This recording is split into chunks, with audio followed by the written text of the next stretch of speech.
Ouais. Ouais, merci. Bonjour les amis, je suis Pascal Tréfinguier, j'espère que vous allez bien. Salut, comment ça va? Chut, tout début. Comment ça va les amis? Aujourd'hui, eh bien, on va continuer. Il y a un peu de bruit ici, on est au temple. Enfin, on est dans la petite boutique de mon temple. Voilà. On vous montrera ça. C'est ce qu'on appelle Monsieur François. C'est une boulangerie, pâtisserie qui est consacrée aux choses organiques. Voilà. Alors, on est toujours dans mon livre Le Grand Retour des Sciences de l'âme, mais je préférais que vous le trouviez en français dans la nouvelle édition La psychologie selon la synagogue de Satan et dans l'église de Dieu, parce que c'est une mise à jour et parce que il y avait quelques fautes qui ont été corrigées. Alors aujourd'hui, on va parler d'une science qui va vous étonner, qui est la Kabbale des lettres. Alors généralement, on connaît la Kabbale avec eh bien les sphères de vie, etc., etc. On connaît moins la Kabbale des lettres, et la Kabbale des lettres, on la retrouve dans l'islam, dans ce qu'on appelle la science des lettres islamiques. Et figurez-vous que un des avatars de cette science des lettres, de cette Kabbale en version islamique, se retrouve dans un produit qui a été en grande partie fabriqué en Afrique du Nord, en Égypte et en Tunisie, et à travers la Libye, et qui est venu à travers la Méditerranée jusqu'à nous sous le nom, non pas de la Torah, mais du tarot. Qu'est-ce que c'est le tarot? C'est un ensemble de 22 lames, et chaque lame va représenter une carte du ciel. C'est ce que vous découvrirez dans mon livre, voilà, les petits dessins. Vous allez voir que chacune des lames du tarot, eh bien, c'est une carte du ciel, et je suis le seul auteur au monde, figurez-vous, à avoir découvert ce lien entre les cartes du ciel et puis les lames du tarot et les lettres hébraïques. Alors le rapport des lettres hébraïques au tarot, aux lames du tarot, on l'avait déjà sur l'édition du tarot de Marseille, donc c'était très simple. Ensuite, la science des lettres islamiques et la science des lettres juives associent eh bien, ce qu'on appelle un templum, un endroit du ciel. On appelle ça un templum. Il se manifeste à un certain moment de l'année, c'est ce qu'on appelle le tempus. Et figurez-vous qu'un temple, comme ici, ben, il est à la fois templum et tempus. C'est-à-dire c'est un lieu dessiné sur le ciel, sur le sol, qui est une projection d'un lieu du ciel. On a fait une projection pour venir ici. Et puis on a un tempus, c'est-à-dire qu'on a un calendrier rituel. Ici on a dans ce temple, le samedi c'est les juifs, le dimanche c'est les chrétiens, le lundi c'est les hindous, le mardi on vit en paix parce que c'est Mars, on donne des cours de psychologie, toutes sortes de choses, le mercredi c'est les bouddhistes, le jeudi c'est à nouveau les hindous, le vendredi c'est les musulmans, et ainsi de suite. Donc on a des petites équipes de croyants qui se succèdent les uns derrière les autres. Dans mon livre, vous allez trouver un petit panneau que j'ai fait, qui vous plaira pas mal, qui est l'équivalent entre toutes les lettres sémites. Donc vous allez trouver le phénicien, qui est très certainement le plus ancien, mais vous allez trouver aussi les proto-signes, les signes proto-sémitiques qu'on retrouve jusque dans les cavernes. Figurez-vous qu'une chercheuse américaine, et je vous avais fait une émission spéciale sur ma chaîne, ma première chaîne, il y a 2 ans et demi maintenant, où je vous avais expliqué qu'une chercheuse américaine avait trouvé 32 signes communs à toutes les cavernes du néolithique. Elles sont toutes orientées sur le lever du soleil le jour du solstice de l'équinoxe de printemps, et toutes sans exception, et elles ont toutes des signes en commun. On en a relevé 32. Or, dans la science ésotérique, on nous dit qu'il y avait 32 lettres dans l'alphabet d'Adam, l'alphabet adamique, l'alphabet originaire. Aujourd'hui, on va parler de l'alphabet hébreu à 22 lettres et l'alphabet musulman à 28 lettres. On va le faire en 2 émissions. La première, c'est la Kabbale juive. C'est ça ce qui va étonner beaucoup de personnes qui aiment bien faire croire que les juifs, les chrétiens et les musulmans, nous sommes en guerre les uns contre les autres, ainsi que les hindous et les bouddhistes. Eh bien, pas du tout. On a des évolutions de la tradition primordiale, et on a juste, c'est comme un tronc qui était la tradition primordiale, on a tous développé des branches et des fruits qui sont différents.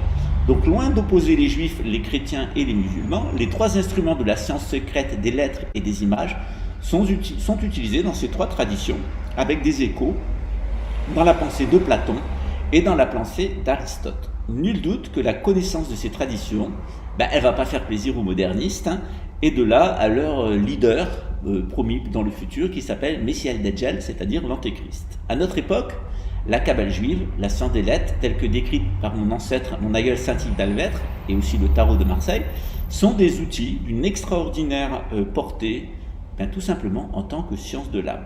Cela explique la rage des freudiens et des jungiens, et plus généralement des modernistes, contre ces pierres, en réalité dans le jardin des bien-pensants.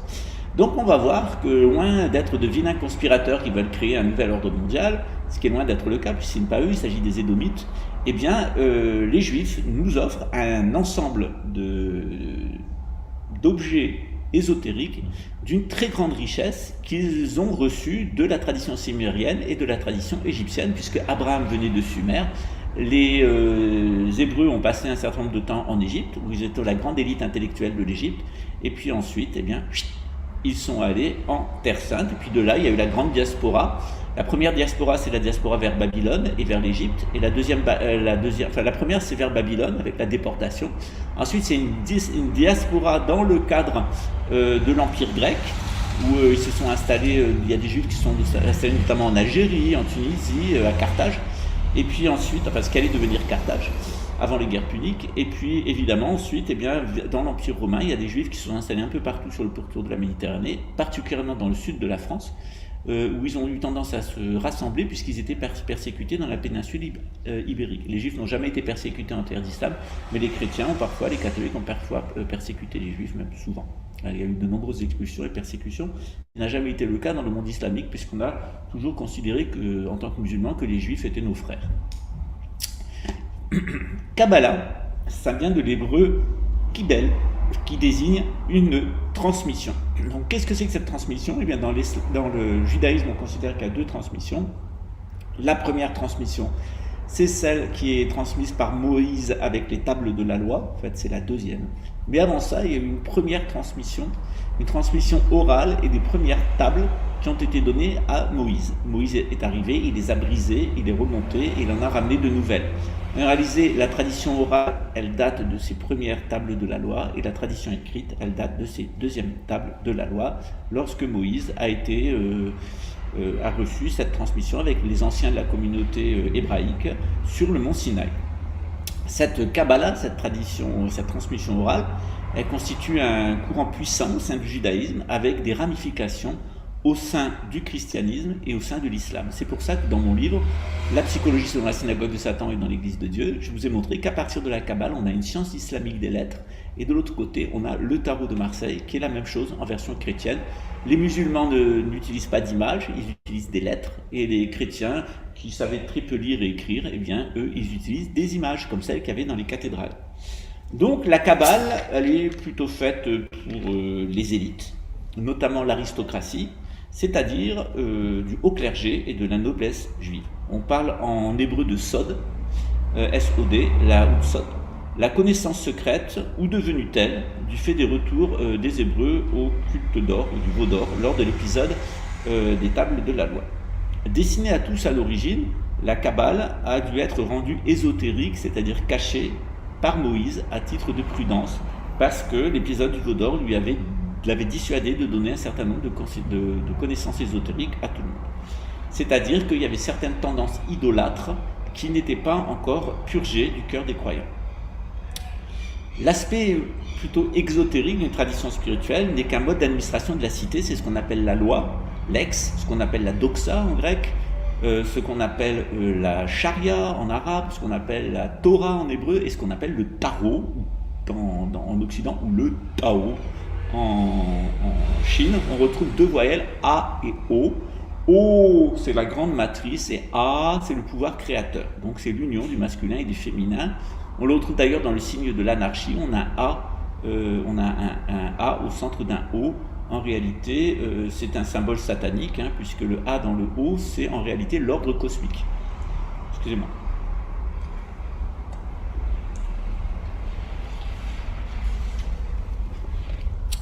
Le Baal Hasulam donne une définition de la Kabbale qui, à mon avis, est assez pertinente. Paix à son âme et prière pour son élévation. Il nous dit: cette sagesse, la Kabbale, n'est plus ni moins que l'ordre des racines, descendant à la manière d'une cause et de sa connaissance, selon des règles fixées et déterminées, s'unissant au nom d'un but unique et exalté, décrit par le nom révélation de sa divinité à ses créatures en ce monde. Alors ça paraît un petit peu particulier, mais on est là, vraiment là dans le A, dans le O, c'est on a cette grande matrice cosmique, le principe féminin, et puis on a le principe créateur, le A, on va retrouver ça dans l'équerre et le compas, enfin plutôt le compas et l'équerre dans la franc-maçonnerie, c'est-à-dire que Dieu va se révéler en tant que principe, en tant que verbe, à travers sa création. C'est d'ailleurs ce que nous dit Jésus-Christ de lui-même, c'est-à-dire qu'il est le Logos. La Kabbale comprend plusieurs aspects en référence au paradis terrestre et à ses 4 fleuves, mais aussi en référence à la lame 21 du tarot, le monde, où on voit les 4 grandes constellations du zodiaque, et avec au centre une constellation de l'hémisphère sud, dont il m'échappe, que je vais retrouver tout de suite, et qui est la constellation de la coupe. C'est un personnage. Dans la lame 21 du tarot que voici, vous avez, j'essaie de vous montrer ça, vous avez un personnage ici au centre qui tient une coupe et une croix. Eh bien, ça correspond à la constellation de la coupe et de la croix, entourée des 4 constellations majeures du zodiaque. Voilà le lion, le taureau, le verseau, sous la forme d'un ange, et le scorpion sous la forme d'un aigle. Excusez-moi. Donc la Kabbale nous dit qu'en référence à ces 4 constellations du zodiaque, les 4 étoiles les plus fortes, les 4 étoiles majeures du zodiaque, eh bien, correspondent les 4 fleuves de la Bible, ainsi le haut, ainsi et le bas. Peshat, qui est le sens littéral du texte, qui prend comme support le monde sensible, c'est-à-dire il y a une Kabbale sensible. C'est-à-dire que quand on voit une chose, par exemple on voit ce canapé, etc., des choses sensibles devant nous, on peut les interpréter sur le mode de la Kabbale, avec des images de ce que fait Jésus sous la forme de paraboles. Remez, c'est le sens analogique. Analogique, c'est analogos, c'est le même verbe, c'est comme. Dera, c'est le sens symbolique qui concerne avec l'esprit ce qui est au cœur de l'interprétation des mythes, des paraboles et des proverbes. Et Sod, c'est évidemment le sens métaphysique qui est au-delà des apparences, au-delà des formes de la création, avec des indications prophétiques sur le sens de l'histoire et les événements. Généralement, on me demande comment tu fais pour savoir. Eh bien, j'utilise la gnose et le tarot de Marseille, qui est une forme imagée de la science des lettres, est en réalité une forme imagée de Sod, la science juive, des interprétations prophétiques au sein des apparences et des formes de la création. On remarque qu'il y a 22 lames du tarot qui correspondent aux 22 siècles pendant lesquels va s'étendre l'ère des poissons. Et quand on regarde ce qui s'est passé siècle par siècle, eh bien, on voit qu'on suit tout à fait la thématique du tarot. Au XXe siècle, c'était le siècle du jugement. Le XXe siècle, il a commencé en 1914, il va finir en 2027, 2028, plutôt 2027. Et ce grand siècle de 113 ans, il correspond à la lame 20 du tarot, Jupiter, c'est-à-dire le jugement de l'humanité, la résurrection des morts. Voilà. Le 21e siècle, qui n'est pas encore commencé, même si du point de vue du calendrier on dit qu'il est commencé, ça sera le monde, c'est-à-dire que eh bien, la civilisation du poisson va s'établir dans l'hémisphère sud, elle va s'y installer et y rayonner durablement, c'est-à-dire depuis l'Afrique et depuis l'Amérique du Sud, et peut-être l'Australie aussi. Ces 4 instruments de connaissance que sont Peshat, le sens premier, Remez, le sens analogique en rapport avec l'âme, Dera, le sens symbolique, et Sod, comme le tarot, c'est-à-dire eh bien, le sens métaphysique, évite à celui qui est capable de s'en saisir une application littérale et sans cœur de la loi. En réalité, Jésus, parce qu'il connaît Sod, eh bien, quand il fait un acte, il va le rapporter à une connaissance métaphysique et non pas à la loi.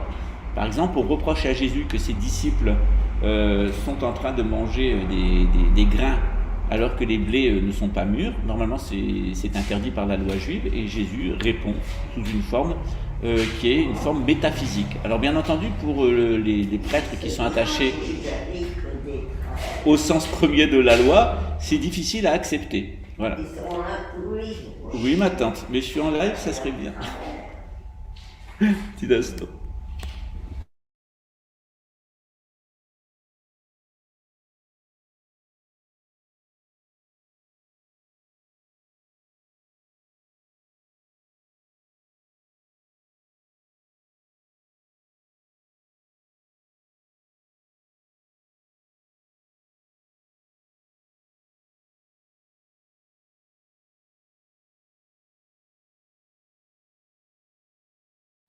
Merci.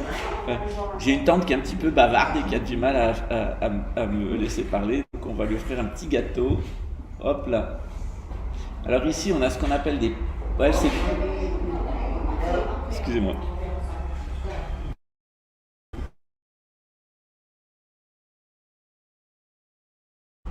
J'ai une tante de 90 ans, je peux vous dire, c'est un sacré phénomène.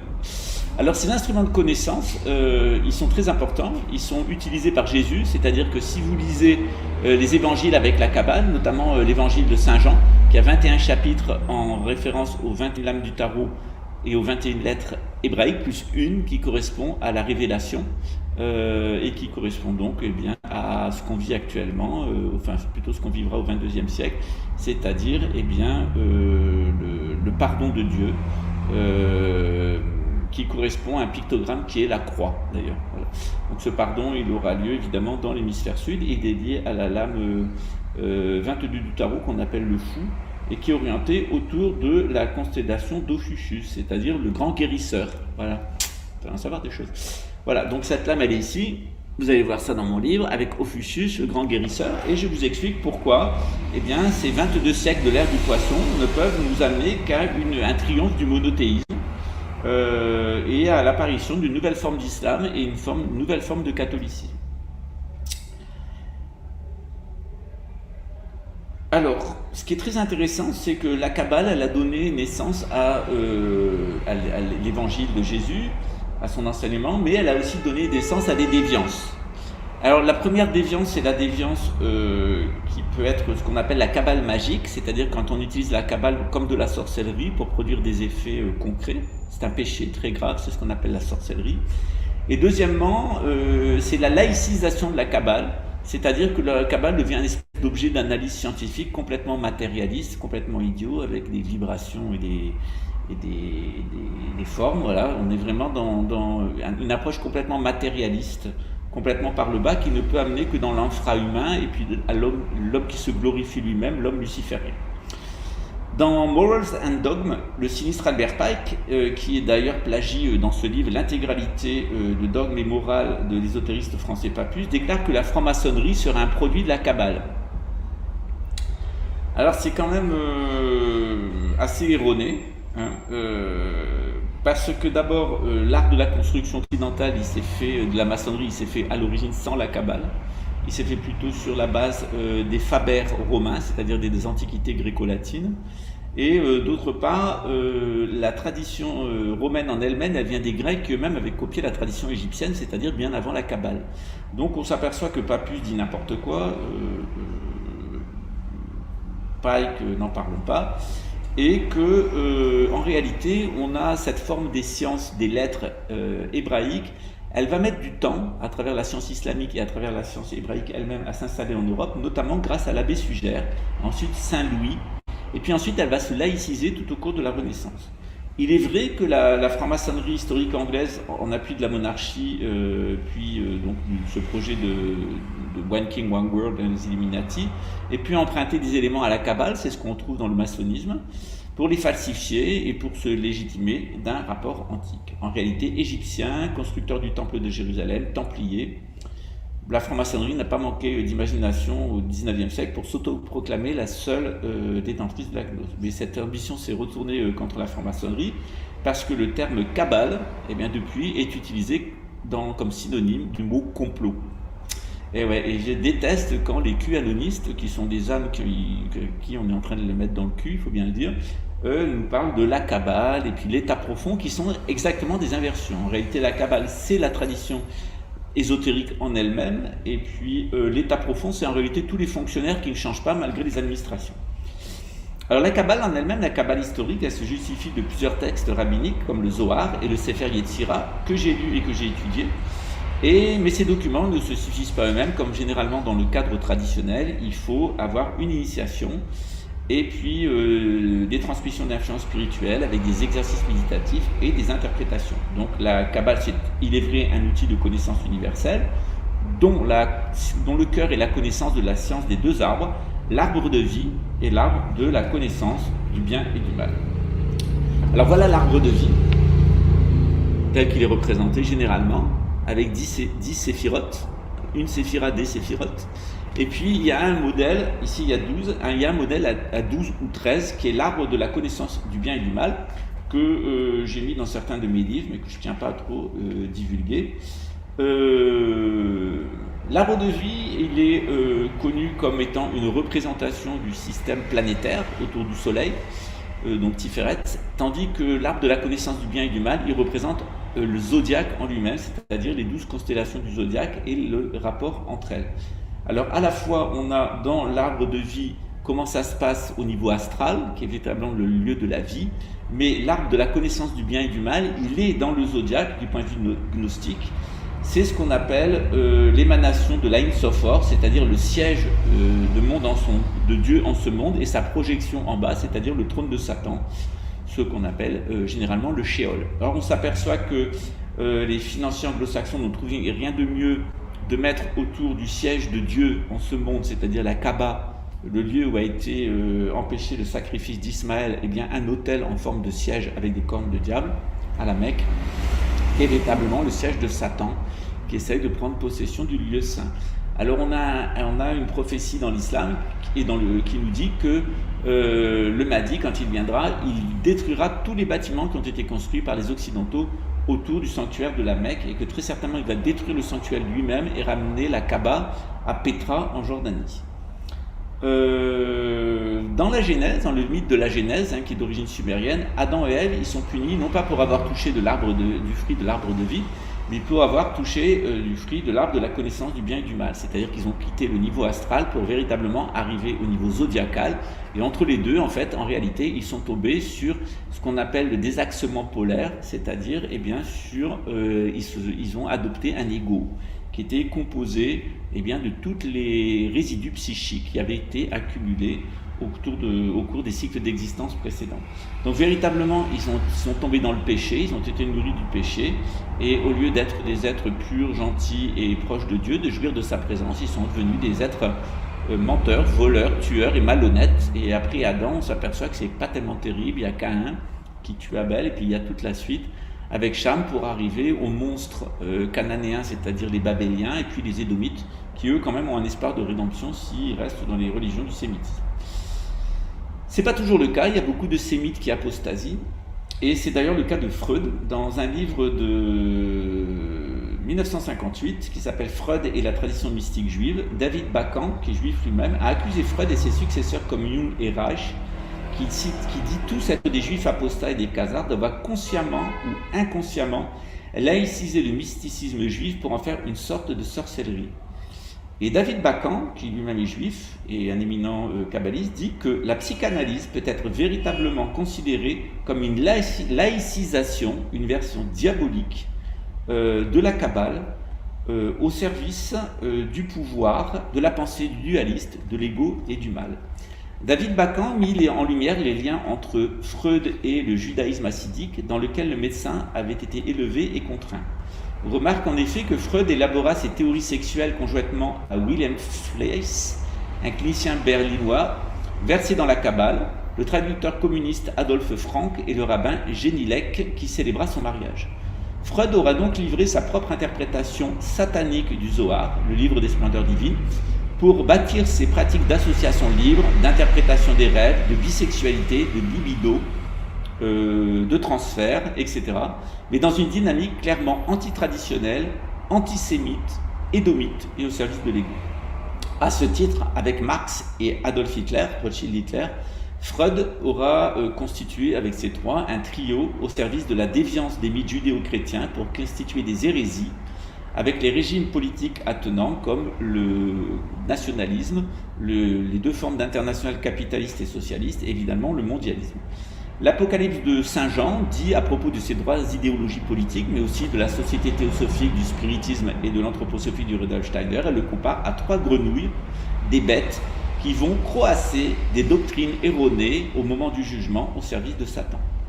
Cette accusation qui est faite contre Freud est corroborée par l'écrivain tunisien Albert Memmi, lui-même juif et kabbaliste, le psychiatre français Francis Pache, qui est lui-même aussi juif et kabbaliste, la psychologue israélienne, alors extraordinaire psychologue, qui est Eliane Amadou Lévy Valenci, qui est morte en 2006, mais qui est très certainement une des meilleures psychologues d'Israël, et le chercheur français Charles Mopsic, qui est mort en 2003, et qui était un chercheur et spécialiste de la Kabbale de réputation internationale.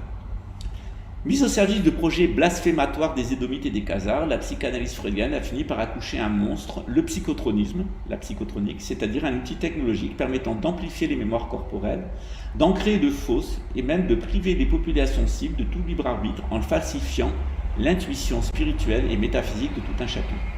On retrouve également évidemment les mêmes Khazars et Édomites chez Microsoft et Facebook, et plus généralement les grandes entreprises américaines impliquées dans le transhumanisme, un projet d'union biologique de l'homme et de la machine, mais avant ça dans le nazisme et dans le soviétisme qui ont été financés par ces mêmes milieux. En réalité, on s'aperçoit que loin d'être une expression naturelle et bonne de la Kabbale, cette Kabbale déviée a fini par donner naissance à une espèce de golem. Ce golem, ça a d'abord été Hitler avec son nazisme, ça a été ensuite le capitalisme, principalement avec Rothschild et Rockefeller, mais aussi la famille royale d'Angleterre et la City of London, et de l'autre côté le soviétisme avec Lénine, Staline, on peut dire aussi Mao, dans une moindre mesure puisque le communisme chinois était très différent. Ce sont de sortes de golems, de Frankenstein, ou de Dr Jekyll et Mr Hyde qui ont servi à l'asservissement des peuples. Albert Memmi affirme que Freud n'a pas exploré la Kabbale juive, pas seulement n'a pas bien exploré la Kabbale juive, il l'a transformée sous l'influence du cartésianisme français en une science moderne, industrielle et lucrative, détachée de la religion et des sciences de l'âme, et il affirme sans ombre, c'est du judaïsme que Freud veut libérer le juif moderne. En réalité, Freud était le pire antisémite du 19e et du 20e siècle. Gérald Haddad, un psychiatre tunisien séfarade et disciple de Lacan, lui soutient plutôt que Freud aurait plagié et falsifié le judaïsme, mais toujours dans un sens moderniste, celui du judéo-cartésianisme français, mais ce serait attaqué non en l'espèce au Talmud plutôt qu'à la Kabbale, en particulier à l'école de Moshe Ben Maimon que Freud haïssait. En réalité, il est tout simplement possible que Freud ait tout mélangé, tout falsifié pour construire une espèce de psychologie moderne, la psychanalyse, basée sur une vision quantitative et mécanique de l'homme qui sera au service de l'industrie du médicament, de l'industrie de Big Pharma. À notre époque où l'Occident a fait les frais de la révolution industrielle, qui a laissé toute une génération de fils d'ouvriers et de paysans à l'état d'épave psychologique, il faut bien voir dans quel état ils sont, l'alcoolisme, les cadences infernales des usines et la pollution ont en réalité vu à la fin du 19e siècle, au début du 20e siècle, émerger deux classes. Celle des bourgeois qui se sont achetés des titres de noblesse et ont envahi les institutions religieuses pour les infecter de leur mentalité libérale et mondialiste, et d'autre part la caste des esclaves du monde moderne et de leurs descendants, qu'on retrouve maintenant principalement, puisqu'il n'y a plus d'impôt industriel en France, dans la police et dans l'armée. Le monstrueux Adolf Hitler, Rothschild Hitler, proposa de gazer les handicapés pour s'en débarrasser, sous des prétextes économiques de bonne administration des finances de l'État. Eh bien, Sigmund Freud avait fait exactement pareil. Et il a même décidé que les malades seraient des machines à fric pour les industries pharmaceutiques et pour l'hôpital. Il a d'ailleurs été rejoint sur ce sujet par un escroc au service de l'industrie qui n'a jamais été médecin mais qui a toujours été chimiste, qu'on connaît mieux sous le nom de Louis Pasteur. Joseph Staline, lui, il décidera d'envoyer les chrétiens en Sibérie pour réaliser le rêve socialiste du matin des magiciens avec son espèce de mausolée délirant. Staline avait la plus grande bibliothèque au monde de livres de sorcellerie et d'ésotérisme noir. Et en réalité, ce qu'on s'aperçoit, c'est que tout ce monde moderne qui détruit les pauvres et qui vit sur leurs cadavres, qui va jusqu'à les manger, baiser leurs enfants et les droguer, eh bien exactement à l'opposé de la loi juive ou de la loi islamique ou du christianisme qui demande d'assister les pauvres. On est plutôt au cœur de la mentalité de petits bourgeois, de bureaucrates dignes de Kafka et de génocidaires dans l'âme. En réalité, les trois étaient des héritiers de la Kabbale. Je suis en live, une Kabbale déviée qui est devenue en réalité un instrument du satanisme. À la suite, dans mon livre, vous verrez donc une étude des alphabets qui sont des recueils de signes associés à des sons, de chartes symboliques et de mouvements. Je vous en donne toute une liste. Et ensuite, vous verrez ces fameuses images du tarot. Voilà, ce livre, c'est la psychologie selon la synagogue de Satan et dans l'église de Dieu. C'est un livre qui, généralement, a beaucoup marqué mes lecteurs. Alors, vous inquiétez pas, sur Internet, vous avez quelqu'un qui s'appelle Rose Bonbon, Bluebeam, Ta Gueule, etc. C'est exactement la même personne. C'est un officier de la police judiciaire de Versailles qui a fait des bêtises avec moi, qui s'est trouvé humilié au cours de son existence et qui par vengeance achète mes livres, les revend immédiatement, mais laisse un commentaire, les fait reprendre par Amazon, je me suis renseigné, mais laisse un commentaire dégueulasse en disant que mes livres sont nuls, servent à rien, etc. Il me met des mauvaises notes sur Amazon. Donc vous ne laissez pas intoxiqué par ce Blue Zen, ce Blue Beam, etc. D'ailleurs, il devait se trouver des autres surnoms, et Rose Bonbon parce qu'il est homophobe, et Blue Beam parce que c'est un bleu, ou Blue Zen parce qu'il a un flic qui se croit zen. Alors c'est quand même un agité de la soupape et du cerveau. Voilà. Ben, j'espère que vous avez tout compris. J'espère, si vous voulez recevoir mon livre, eh bien, vous pouvez m'envoyer un message sur WhatsApp à ce numéro. Vous le recevrez sous forme de format Kindle ou de PDF, comme vous le souhaitez. Et puis, ben, si vous le souhaitez, vous pouvez faire une donation du montant que vous voulez, soit au temple où on se trouve, soit moi-même, parce que je reste soumis aux règles du bouddhisme, c'est-à-dire que ben, je dois mendier ma nourriture. Voilà ce que je fais chaque jour. On vient de me faire une belle bouteille d'eau. Je remercie Bonafont du Brésil. Voilà. Dorénavant, sauf exception, la plupart des lives se feront ici dans la buvette du temple. Pour l'instant, elle est ouverte seulement elle n'est pas ouverte au public, elle est seulement ouverte aux résidents de l'éco-village et puis aux membres du temple et puis les moines, enfin pas les moines, les religieux, excusez-moi, les religieux. On m'a dit de bien préciser que ce n'étaient pas des moines, non, ce sont des religieux, les religieux et les patients et les fidèles et les personnes qui sont liées à notre organisation religieuse. Voilà. Sur ce, ben, je vous souhaite le meilleur pour la suite. On est à 50 mètres du Skybar. C'est pas dire qu'on n'y reviendra pas. Pour l'instant, on laisse Jérémy avec son ami Gustavo et puis leur appui politique, le fameux Pacler Medo, continuer leurs imbécilités judiciaires et leur harcèlement. On les laisse faire jusqu'au bout parce qu'ils sont l'objet d'une enquête qui est assez forte, qui ne s'est pas jouée ici au niveau de la délégation.